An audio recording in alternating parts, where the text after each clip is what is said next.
this lecture we will start looking at a new problem, the problem of discriminant analysis and classification.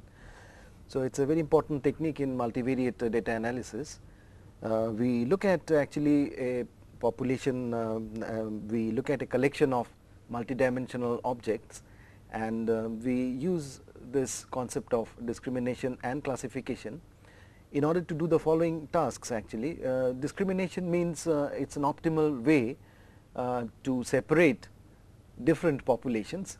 So, we are trying to look at some function that would lead us to discriminating members coming from different populations. So, we are trying to separate out different and distinct populations. Now, once that is done, we are looking at next the classification problem. The classification problem is basically going to do the following job. Whenever a new observation is coming, whenever a multidimensional new observation is coming, using the discriminant function that we will be constructing, we would like to assign one of the possible populations to this new multidimensional vector. So, discriminant analysis and classification go side by side. So, let us look at what we are up to in this section. Discriminant analysis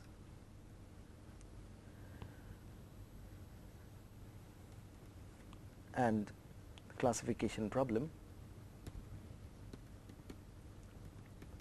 is what we are going to look at. So, it has two parts, as I said. The first is discrimination or discriminant analysis. Discrimination is where we are trying to find out some optimal ways to separate different populations. By stating that we are trying to find out optimal ways to separate different populations, what we mean is what I tried to explain at the very beginning, that we have got multidimensional observations. They are possibly coming from pi 1, pi 2, pi k such k populations, and we are trying to look at what is the best way, or rather what sort of function would be best in order to discriminate observations, multidimensional observations coming from different populations. Now, once a discriminant analysis or a discriminant function is in place, we look at classification,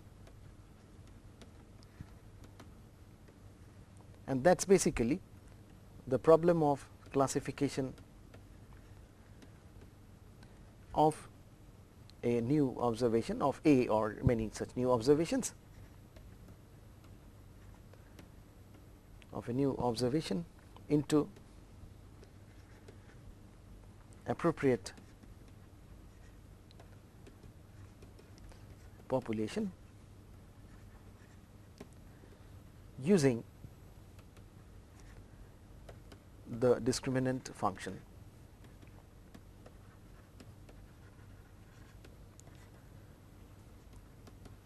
So, typically in such a problem, what we have, the setup that we have is the following, that once you have a particular set of data, you have those multidimensional observations, as I said, possibly coming from different populations. They are pre-classified. So, they have a class membership, they have a population membership that is clearly mentioned in the data, which we will call a learning set of data, and based on that particular previously classified data, we are going to build the discriminant function first, and then that discriminant function after calibration would be ready to be used as a classifier, and so that whenever a new observation is coming, one can actually classify it to be coming from one of the possible populations. Now, it is a very important concept as such, and which has got many real life examples. Let me just talk a little bit about real life examples wherein classification comes into picture. Some examples that come naturally to one's mind is, say, a loan classification problem. What is there in this loan classification problem? A financial institution is confronted with the following problem, that there are various loan applications. So, some loan applications are sanctioned, some are not. some loan application may be categorized into say following categories, that a loan application is categorized as a potential high risk loan, or a medium risk loan, or a low risk loan. So, say in that possible categories, we have to classify a particular new loan application that is coming into one of those and decide whether to sanction loan to that particular application or not. So, the setup is the following, that when a person approaches a financial institution, certain parameters of that particular individual are basically asked for, and then looking at those characteristic features which form the multidimensional vector, based on those characteristics, the entire multidimensional vector, a decision has to be taken whether to grant loan to that particular individual or firm or not. So, we have basically that particular problem coming down to the problem of discrimination and classification. So, first of all, based on the past history, the past experience of what type of loan applications had come and with what sort of feature vector, we would have to build up a discriminant function. We will have to perform this discriminant analysis, and then that particular function needs to be used after calibration on the past data, on the learning set data, to the new loan applications, and then classify it into one of the possible classes. Like what I said, it is potentially a low risk loan, a high risk loan, or medium risk loan, or things like that. Now, a second example that one can talk about is warning systems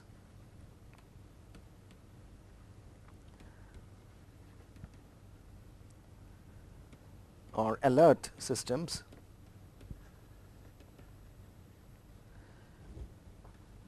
for financial crisis, or in general for any extreme events. This once again is a very important application of discriminant analysis. Say for example, in bankruptcy prediction, or prediction of currency crisis, or prediction of a say credit card fraud, these type of analysis is very frequently applied. So, wherein actually if we consider say the example of bankruptcy prediction, then looking at the present state of a particular firm, maybe financial firm, maybe any other manufacturing firm, looking at the present state, looking at the present state of its financial conditions, one tries to classify that particular state of the firm as one which is potentially dangerous towards a bankruptcy type of situation. So, that is another important application. There are many such applications. We are just looking at a couple of such applications. A third application that comes to one's mind is in medical diagnostics.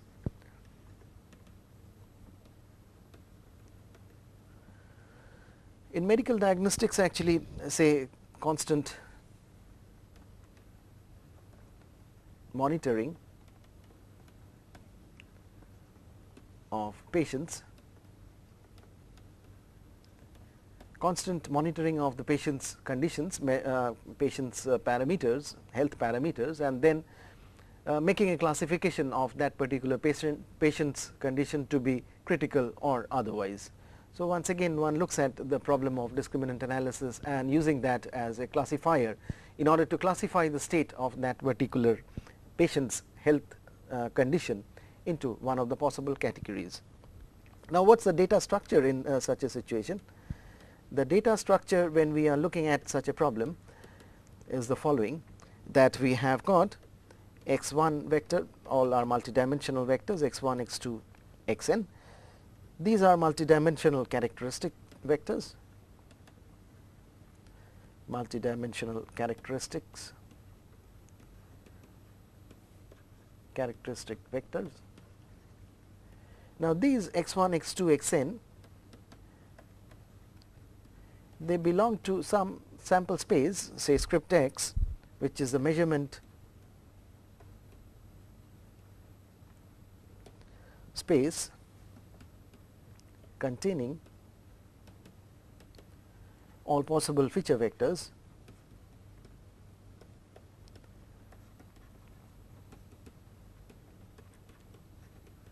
So, these are basically those multidimensional feature vectors which we are talking about. Say in the medical diagnostics problem, this will be different parameters of the patient. If we are talking about a loan application, loan classification type of problem, then each of these would be loan applications, the characteristics corresponding to each of these loan applications, wherein the financial status mostly and other social parameters of a particular loan applicant is looked at. So, these are those multidimensional feature vectors. Now, along with these feature vector, there is something that is required when we are looking at this problem. Suppose that the cases, these are the feature vectors of the cases or objects fall into one of the J classes. Say that C is the set containing all such class memberships. So, these are the possible classes and C is a set of these classes. Now, in the loan application case, when I talked about say a particular loan application being low risk, medium risk or high risk. So, we essentially try to say that there are three classes into which a particular loan application can fall into. When we are talking about medical diagnostics, we are looking at say two class, when we are saying that the condition of the patient is critical and the condition of the patient is not critical. So, there are two possible classes. So, along with each of these multidimensional feature vectors, there will be a class membership attached to that, which say in general we are talking about J classes. So, this is a set containing all those class identifications. Now, a systematic way, in view of this particular data structure and the definition, a systematic way of predicting class membership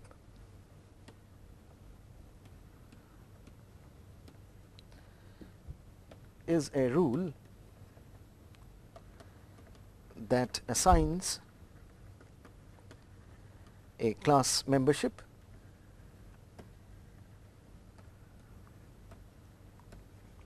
in this set of classes to every measurement feature vector,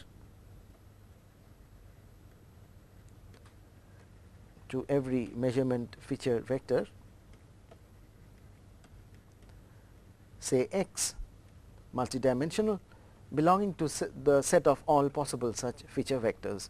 So, in view of this particular data structure and this class of set of possible classes, we are looking at the problem of building a systematic way of predicting the class membership. So, that basically is a rule that assigns a class membership in C to every possible measurement feature vector x belonging to script x. That is, in other words, given x belonging to this script x, the classification rule, so that this rule is basically that classification rule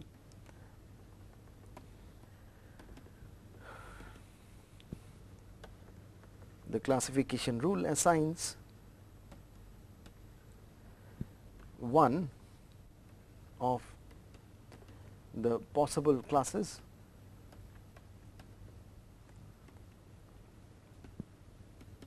to this x, the feature vector. Let me give you a basic definition which is basically based on what we have been discussing. A definition of a classifier goes like this, that a classifier or a classification rule, both meaning the same obviously, a classifier or a classification rule is a function say dx.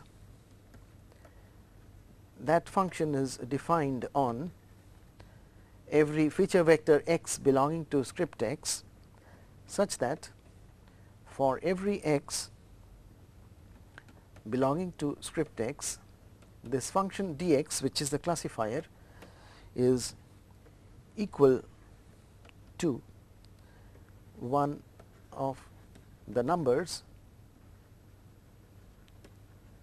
1, 2, to C. That is, for every x, this function or the classifier D is going to assign one and only one number in this particular set, and there is of course no overlap between say assigning x to two classes. That is not possible. So, we assign for every x belonging to the possible space of feature vectors one and only one class membership to that. Now, there is an alternate way to look at this particular classification problem. Now, once we talk about say assigning x to a particular member in the this is going to be one of the numbers 1 to up to j. J is the total number of classes that we had taken. We had denoted by C the set of all such classes. Now, when we say that for every x we are going to assign one of these numbers to that, so that given that given that x, we will say that its class membership is dx. Now, in doing so, what we are doing is we are actually making a partition of the sample space. So, for a particular set of x's, we are going to assign for every x belonging to that particular set a number between 1 to up to j, one unique identification number, and hence the entire sample space x thus has got a partition which is induced by this particular classifier. So, an alternate way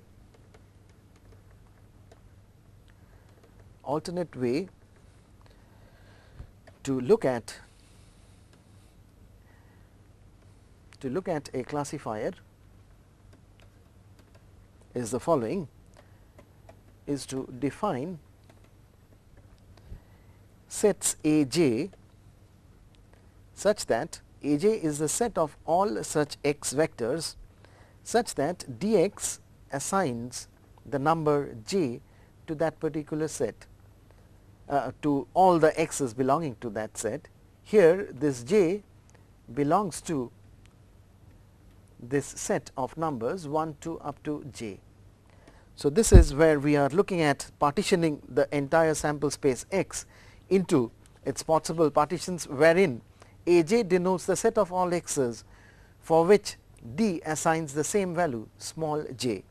So, if we look at these sets now, A1, A2, Aj, so this is the set of x's to which D assigns the number 1. So, for every x belonging to the set A1, the class membership assigned to that is the class 1, this particular class, and similarly this for the second class and this for the jth class. So, these are required to be disjoint, and what we would require is that union of Aj's j equal to 1 to up to capital J is the entire sample space. Why do we require that? Because there is no ambiguity in assignment, in the way that a particular case x belonging to script x is assigned only one class membership, and hence each of this particular A1, A2, Aj are going to be mutually disjoint. So, there is no common x belonging to any of these Aj's in this particular set, and for every x we are saying that for every x belonging to script x, the feature vector space, we have to assign a class membership. So, it cannot be that there are some x's to which in class membership is not assigned, and hence the union of these Aj's j equal to 1 to up to capital J has to be this particular sample space. So, we have the intersection of Ai Aj. Now, this by saying that they are disjoint, what we say is that Ai intersection Aj, that is equal to a null set phi for every I not equal to j, and we have union I equal to 1 to up to capital J of these Ai elements, that is equal to script x, and hence A1, A2, Aj form a partition of the sample space. And then we can give an alternate definition in terms of these. So, let me give that definition through the partition. So, a classifier, that is our point of interest, or a classification rule, we have already written that. So, no need to write it again. So, this is a partition of the possible feature vector space script x into j disjoint when we say that its partition, its disjoint subsets A1, A2, Aj, that is, we have that condition that Ai intersection Aj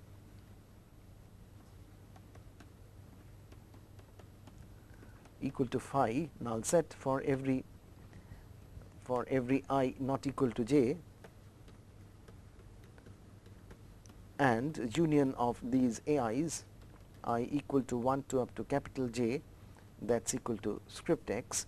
So, it is through this particular partition such that for every x belonging to Aj, a particular Aj, the predicted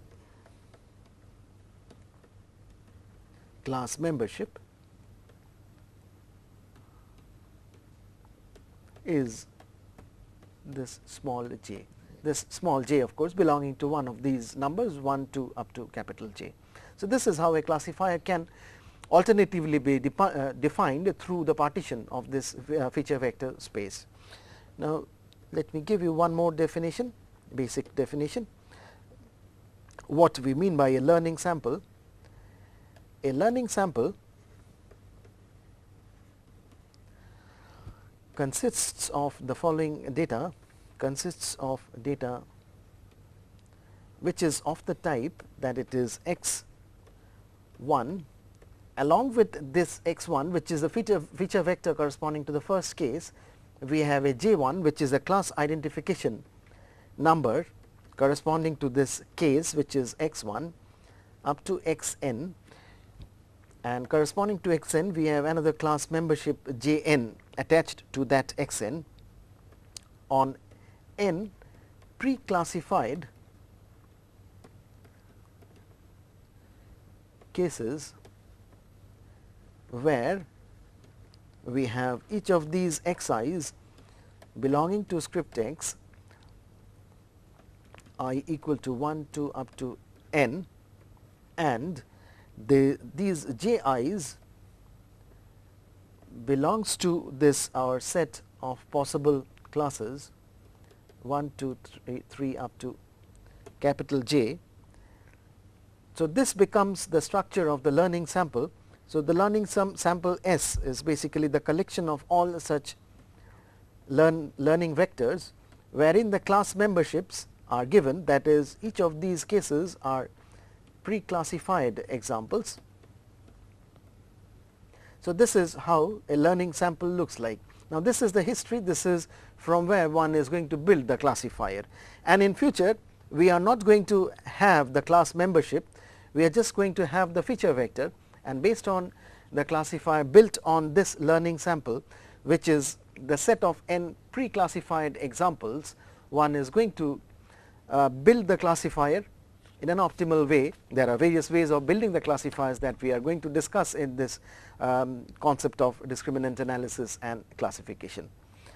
Now, let us start looking at some such problems, how to build up discriminant functions and how to use such discriminant functions in practice in order to classify features which are not classified. So, let us first look at a simple fundamental problem, a two population problem rather, a two population problem.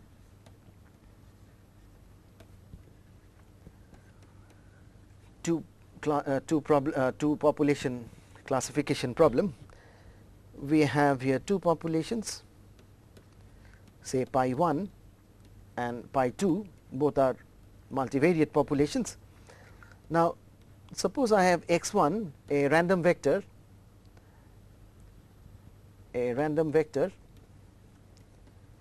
from pi 1, the first population. x2 is a random vector which is coming from, say, the second population. When we talk about a discriminant function, we are trying to find out a function which would look as different as possible when we have observations coming from two different populations. So, the basic aim here when we are trying to build the discriminant function is the following. The aim is to find some function say G, such that our G x1, if x1 is coming from the first population and G x2 is coming from the second population, they look as different as possible,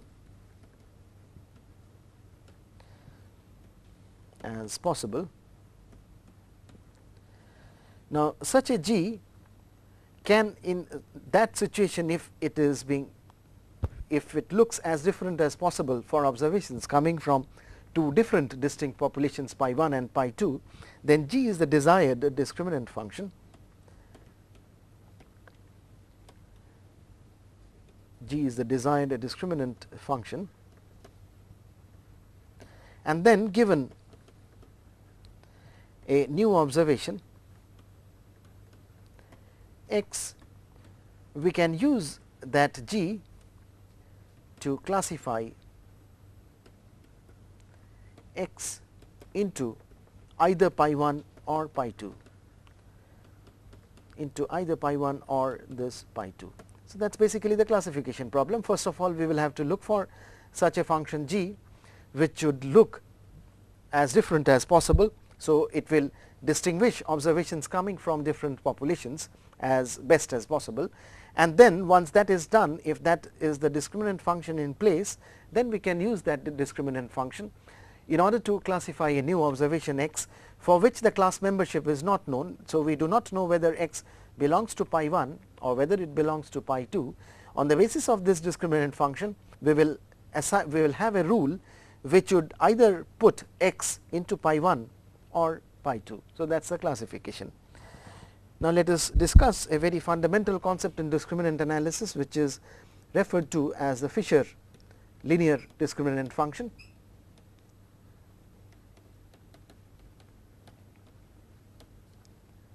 Fisher linear discriminant function.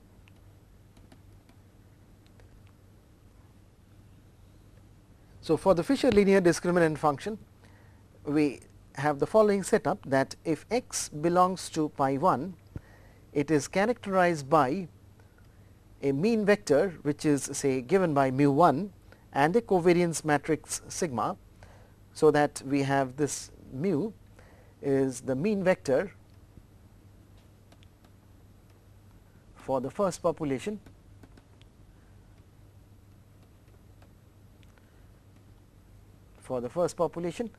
and this sigma is the variance covariance matrix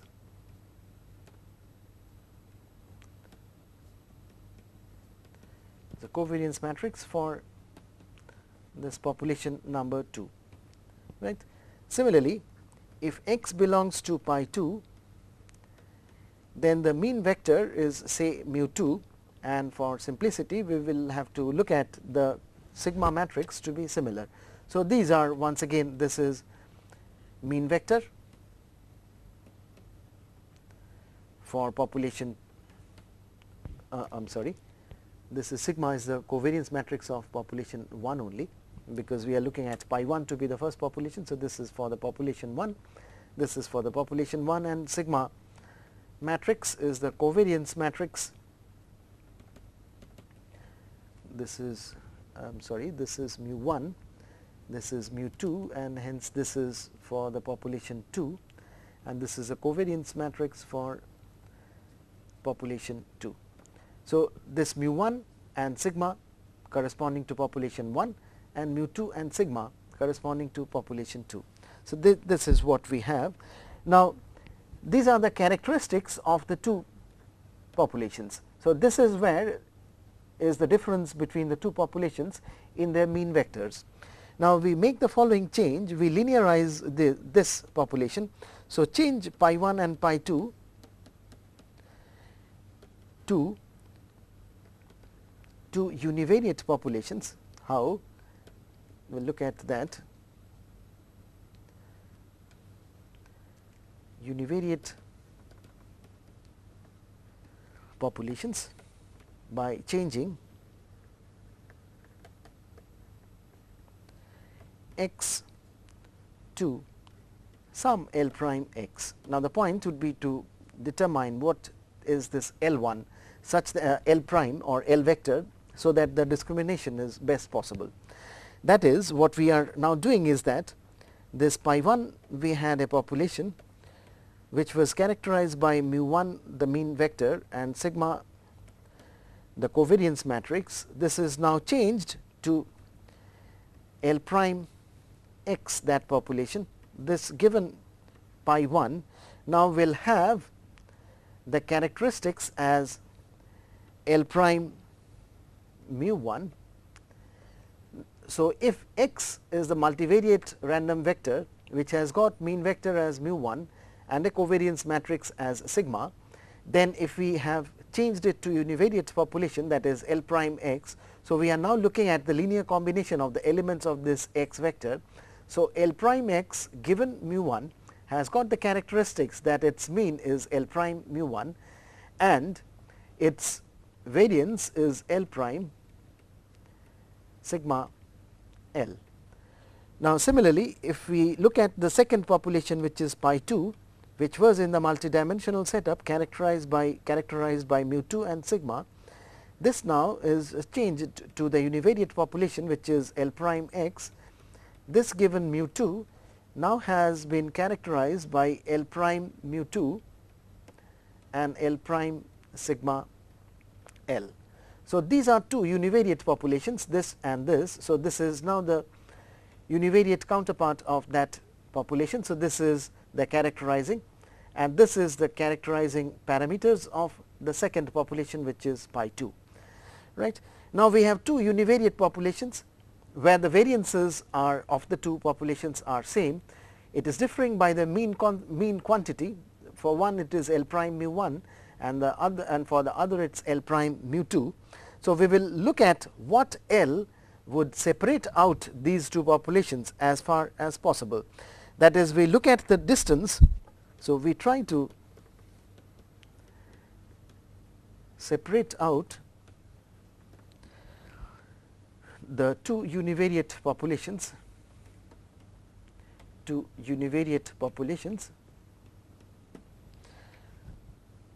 as much as possible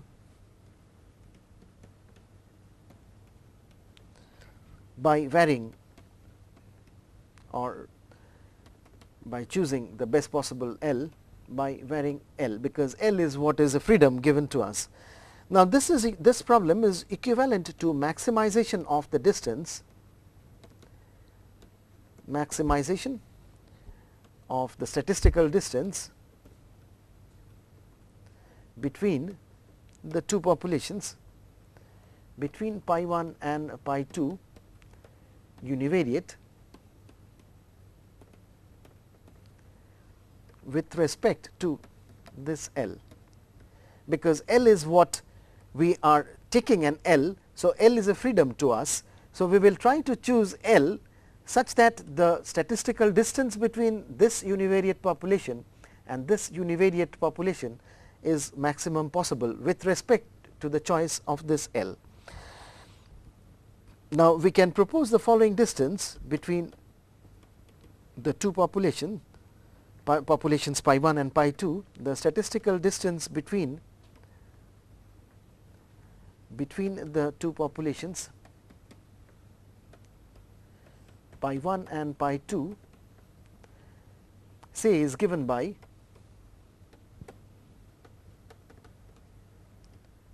the following.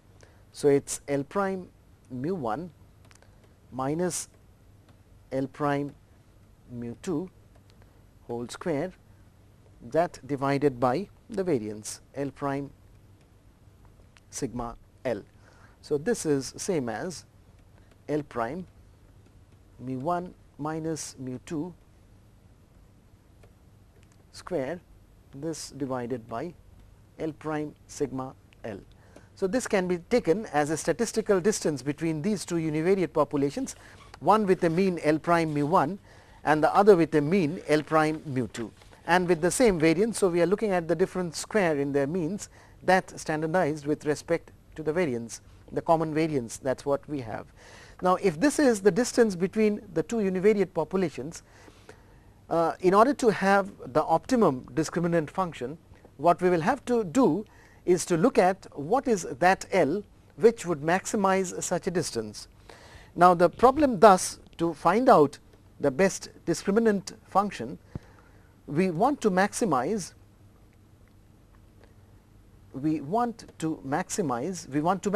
naturally the distance between the two populations. We want to maximize this quantity. Let me give this a number, say star. We want to maximize this star with respect to L in order to separate out the two populations in an optimum way.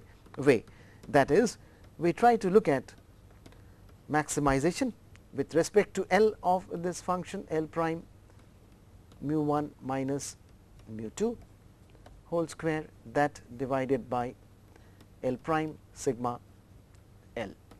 So, when we are trying to look at the maximum of this particular quantity with respect to L, note that we are now looking at this quantity, which is the quantity which we are trying to maximize with respect to L, which is the freedom with us, L prime sigma L. Now, with the following definition, A prime, that is equal to L prime times sigma half. Now, sigma is assumed to be positive definite, sigma assumed to be a positive definite matrix. So, we have this in terms of the A vector. This is L prime sigma half L. So, this is A prime A vector, and here we will have to introduce this sigma. Let me write it one step, sigma L transpose sigma half sigma minus half times this mu 1 minus mu 2 this square. So, that this term now can be written as A transpose. So, that this is an A transpose sigma to the power minus half, then we have mu 1 minus mu 2 whole square, this divided by A prime A. Now, by Cauchy-Schwarz inequality, this term, by Cauchy-Schwarz inequality, we can say that this is less than or equal to, if this is given a number star 1, then this star 1 equation is less than or equal to, we do not disturb this denominator is just A prime A, and then looking at this to be one vector, this to be the other vector, this would be less than or equal to A prime A, we have it whole square out here. So, it is A prime A, and then transpose of this into this vector itself. So, what we will be having is mu 1 minus mu 2 transpose sigma to the power minus half into sigma to the power minus half will make it sigma inverse, that into mu 1 minus mu 2. So, this is straightforward by using the Cauchy-Schwarz inequality. So, these two terms cancel out, that is this L prime mu 1 minus mu 2 whole square, this divided by L prime sigma L, this is less than or equal to, what we have seen is mu 1 minus mu 2 prime, this sigma inverse mu 1 minus mu 2. So, we have this particular term which is referred to as the Mahalanobis distance also. So, the distance between the two univariate populations characterized by the mean vector L prime mu I and sigma to be the common L prime sigma L to be the common variance of those univariate populations is less than or equal to this particular distance, which we call the Mahalanobis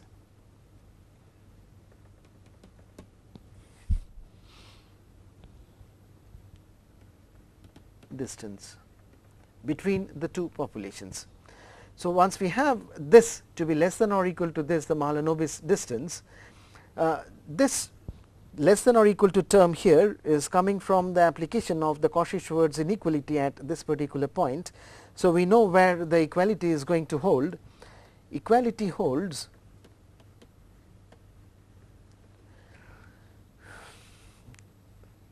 in the above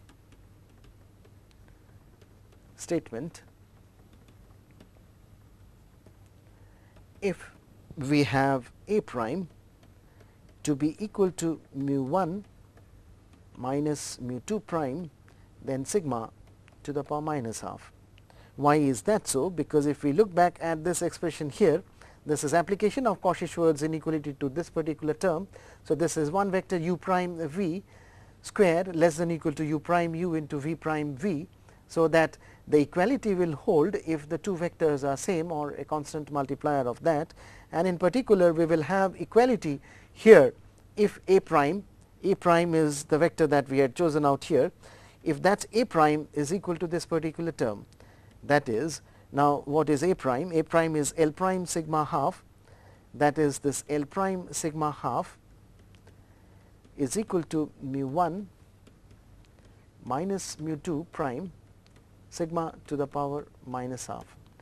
That is, our L prime is equal to, post multiplying this particular equation by sigma to the power minus half, what we will be getting is mu 1 minus mu 2 prime sigma inverse, right. That is the optimum L, which would maximize the distance between the two univariate populations, is going to be given by this particular sigma inverse mu 1 minus mu 2. Now, this is what is leading us to the Fisher linear discriminant function. So, we get, this is the L. Let me write one more step before we conclude. We were trying to find out the maximum distance. Let me write it here, that the maximum L belonging to the appropriate dimension space of L prime mu 1 minus mu 2 whole square, that divided by L prime sigma L, the statistical distance between the two univariate populations. So, that is the Mahalanobis distance, which is mu 1 minus mu 2 prime, this sigma inverse into mu 1 minus mu 2, and this is achieved for this L prime to be equal to the vector that we have derived there, that is mu 1 minus mu 2 prime sigma inverse, mu 1 minus mu 2 prime sigma inverse. So, we get that L which maximizes the distance between those two univariate populations that we had characterized out there, mu 1 minus mu 2. So, we get the Fisher linear discriminant function as L prime optimized x, which is nothing but our mu 1 minus mu 2 prime sigma inverse x. So, this is a desired linear form linearization that we were looking at, which would look as different as possible in the sense that when we are looking at the corresponding univariate populations, then this function L prime x, where L prime is given by this, is going to lead us to the maximum possible separation of the two univariate populations. Now, comes the second part of this particular problem. Once we have this as the discriminant function, what would be a classification rule that is going to be based on this discriminant function? So, we have to now address the second part of this problem, that is what is going to be the best classification rule. Now, what is the problem now? That given a new observation, say x naught, to assign it to pi 1 or pi 2. So, that basically is the problem that this is the best discriminant function that we have come up with. Now, we will have to frame a rule how this discriminant function is going to be used when we have a new observation for which the class membership is not known to us, and we are trying to assign a class membership, that is we are going to assign x naught to either pi 1 or pi 2 based on what. Now, in order to derive the classification rule, we look at the following realization. So, realize that expectation of this linear Fisher linear discriminant function, that is mu 1 minus mu 2 prime sigma inverse x given any of these populations pi 1 or pi 2, let us denote it by pi I. So, what is the expectation of this Fisher linear discriminant function given pi I for I equal to 1 and 2? That would be given by the expectation of this particular function when x belongs to the corresponding population pi I. And what is that? This is a non-stochastic part. So, what we will be having is mu 1 minus mu 2 prime a sigma inverse, and expectation of x given pi I would be given by mu I simply. So, this is what is going to be the expectation of the FLDF when we are looking at its expectation with respect to being belonging to that particular pi I population. Let me write give a notation here, say m I to this particular term. So, we will have an m 1, we will have an m 2. Now, note that if we look at m 1 minus m 2, what is that going to be equal to? Now, m 1 is going to be mu 1 minus mu 2 prime sigma inverse m 1, I am sorry, mu 1. This is going to be this as mu 1 vector. This minus m 2 is the expectation of the Fisher linear discriminant function when it is coming from the second population, and hence this is mu 1 minus mu 2 prime sigma inverse this mu 2. So, this is equal to mu 1 minus mu 2 transpose sigma inverse mu 1 minus mu 2. Now, note that sigma is positive definite, and hence sigma inverse is also positive definite, and hence this is any vector that is belonging to say p dimensional space, and hence this is going to be greater than or equal to 0. This would be equal to 0 only if mu 1 is equal to mu 2, right. So, in general what we can say that if mu 1 is different from this mu 2, we will have this to be strictly greater than 0. That is, we will have this m 1 to be greater than or equal to m 2, right.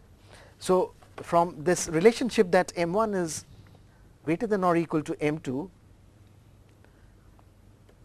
let me have m 1 greater than m 2. So, that this is say m 2 point and this is m 1 point, and this is the midpoint say of m 1 plus m 2, this divided by 2. Now, for the new observation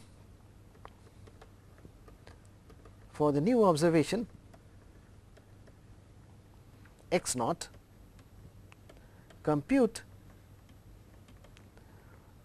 say y naught, which is equal to mu 1 minus mu 2 prime sigma inverse x naught. So, this is a given value that we are going to compute when we have x naught to be known to us. A following rule can be assigned. I will discuss the logic of that particular rule. We will assign. So, we will assign x naught to pi 1 if this y naught is closer to m 1 than to m 2. Now, this is a simple logical rule. Why it is logical? Because we had looked at the expectation of the Fisher linear discriminant function under the condition that it is belonging to two different populations.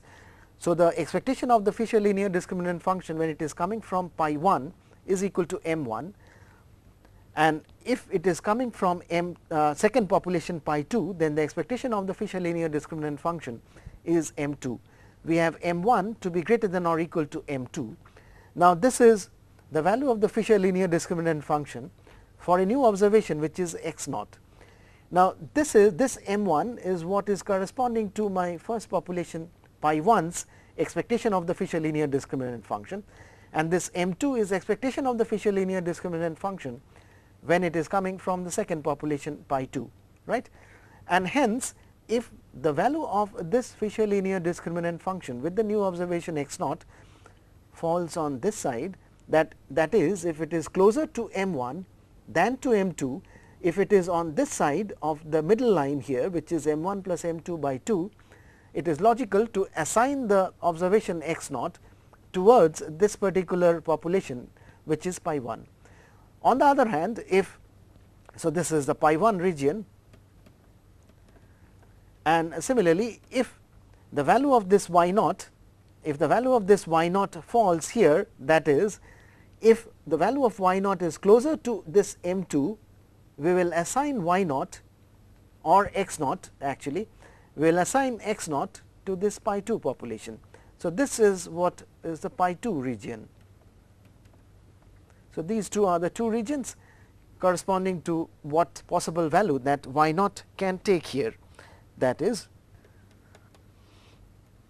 assign x naught to pi 1 if we have the following, that we said that this is the region for pi 1 population, that is if we have our y naught which is equal to mu 1 minus mu 2 prime sigma inverse x naught, this term is greater than the midpoint, which is this one, which is m 1 plus m 2 by 2, m 1 plus m 2 by 2. In terms of the values of m 1 and m 2, what is that equal to? That is, if y naught is greater than m 1 is the expectation of the FLDF under pi 1 and this under m 2. So, that this is half of mu 1 minus mu 2 prime sigma inverse mu 1 plus mu 2, and so this is the assignment rule, and assign x naught to pi 2 if otherwise, right. So, it is basically that we are going to divide that particular segment m 1 m 2 through its midpoint, and if the value of y naught is closer to m 1 than to m 2, that is if y naught is greater than this midpoint and it is on the right hand side of the midpoint, we will assign that x naught new observation to pi 1, and if it is otherwise, we are going to assign x naught to the pi 2 population. So, this basically is the rule, the classification rule, that is using the Fisher linear discriminant function, we have the classification rule. The classification rule says assign x naught to pi 1 if y naught is greater than, just writing in short, and or rather we can just say that it is, and assign x naught to pi 2 if it is otherwise. So, this becomes the classification rule that is based on the Fisher linear discriminant function. Now, note that there is something in this particular Fisher linear discriminant function and the classification rule that is going to pose a little bit of problem. The problem is that for any practical situations, this mu 1, mu 2 and sigma, they are unknown to us, and for computing this y naught, we would require this mu 1, we would require mu 2, we would require sigma inverse, and also for computing the right hand side, that is this particular term here, we would also require the values of mu 1, mu 2, sigma also, right. And for all practical purposes, since these are population characteristics, they are unknown, and hence we would have to replace these quantities by the corresponding sample counterparts, and that would lead us to the sample Fisher linear discriminant function, and that would be in a perfectly implementable form. So, we just put it as a note that usually this mu 1, mu 2 and sigma are unknown quantities in the population,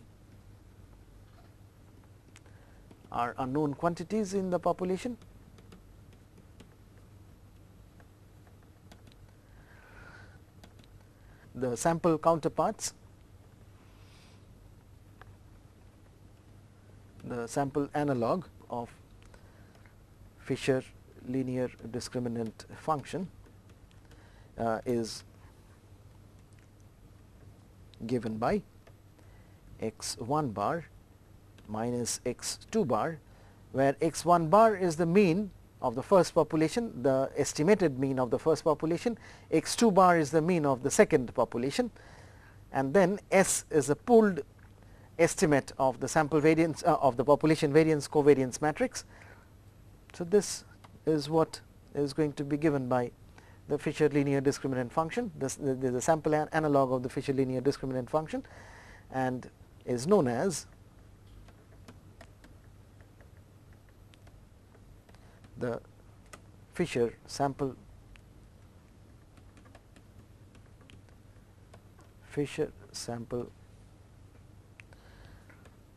linear discriminant function. Now, if this is the Fisher sample linear discriminant function, the rule becomes the following. In the light of this, x naught is a new observation, x naught is a new observation. We will compute this term, which is x1 bar minus x2 bar transpose S inverse x naught. This is the sample counterpart of what we were talking here, this y naught. So, we will say that assign x naught to pi 1 if we have this particular quantity to be greater than half x 1 bar minus x 2 bar transpose S inverse x 1 bar plus x 2 bar. That is, this particular term here is more towards the first population than to the second population, and assign x naught to pi 2 if it is otherwise, that is, if this quantity here is less than or equal to the right hand side quantity.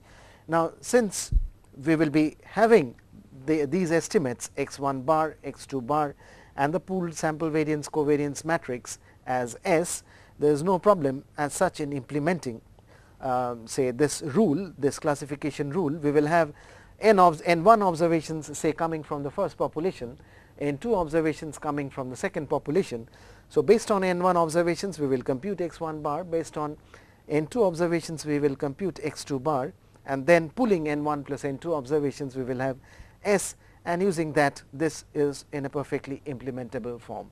So, in the next lecture what we will see is to look at this classification problem in a more general setup, wherein we will introduce misclassification, because there is always a chance that if we are looking at the classification problem that a particular observation may be coming from population number 1 pi 1, and by mistake whatever we propose as a classification rule, it may get classified into the other population, leading us to a misclassification problem.